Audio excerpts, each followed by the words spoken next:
Depuis 1971, les gars, Las Palmas, ils n'avaient pas gagné au Barça, c'est n'importe quoi. Moi, je trouve aujourd'hui, le Barça, ils ont tout fait à l'envers. C'est quoi ce délire en fait? Tu fais 26 tirs, t'es incapable de marquer plus de 2 buts en fait dans ce match. Las Palmas, ils ont fait 6 tirs. Les gars, c'est incroyable en fait. Donc voilà, moi je trouve Lewandowski, il était under the level.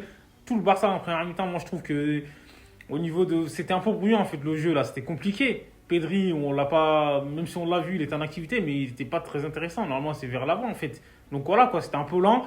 Et Balde, moi je trouve, c'est le tournant du match. Depuis qu'il est sorti, moi je trouve que c'est le seul en tout cas, qui proposait le plus au niveau offensif. Dès qu'il est sorti, en fait, c'était compliqué. On sait que Gérard Martins et tous les gars, ça y est, les gars, Martinez ou je ne sais quoi, c'est incroyable en fait. Et il fait que des passes en arrière, il n'est pas intéressant même défensivement, c'est compliqué. Hector Fort aussi quand il était rentré, donc il était à l'origine du deuxième but en fait. Voilà, Jules Koundé, moi je trouve il aurait dû rester sur le terrain. On sait que c'est le seul défenseur qui est rapide. Moi j'ai pas compris les changements dans le flics en fait. Donc voilà quoi. Olmo, je sais pas ce qu'il a, il est pas rentré en jeu.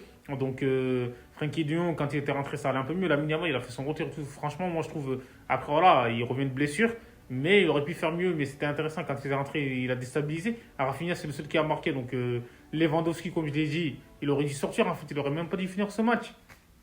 C'est incroyable. Le Barça, le football, ça va vite. Ils avaient je sais pas combien d'avance sur le Real Madrid. Le Real Madrid, s'ils gagnent les 2 matchs de retard, là, ils vont passer devant le Barça, je sais pas si vous vous rendez compte. Donc voilà, ils leur ont donné le bâton, même si, moi je trouve aujourd'hui, Las Palmas, franchement, ils abusent en fait. Dès la 70e minute de jeu, ça y est, les mecs ils se jettent par terre. Mais pour moi, c'est une honte en fait pour le football. Ils jouent pas. Ils essaient de jouer le temps en fait. Ils ont tué le game.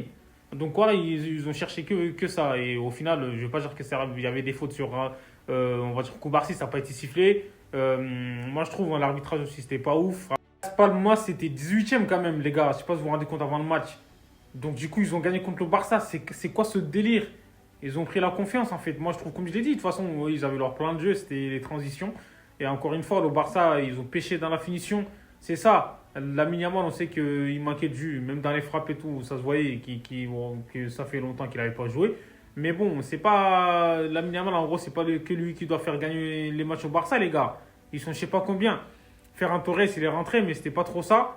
Et comme je l'ai dit, c'était un under the level ce qu'a proposé le Barça aujourd'hui. Donc voilà, pour gagner le championnat, en tout cas, il faut gagner tous les matchs. Et même si c'est contre les petites équipes, à domicile, à l'extérieur. Donc voilà, les petites équipes, c'est les matchs aussi qui comptent énormément. Et au final, Hansi Flick, comme je l'ai dit, là, c'est compliqué. J'espère qu'ils vont se réveiller, parce que là, ça y est, là, le Real Madrid, là, c'est du pain béni pour eux.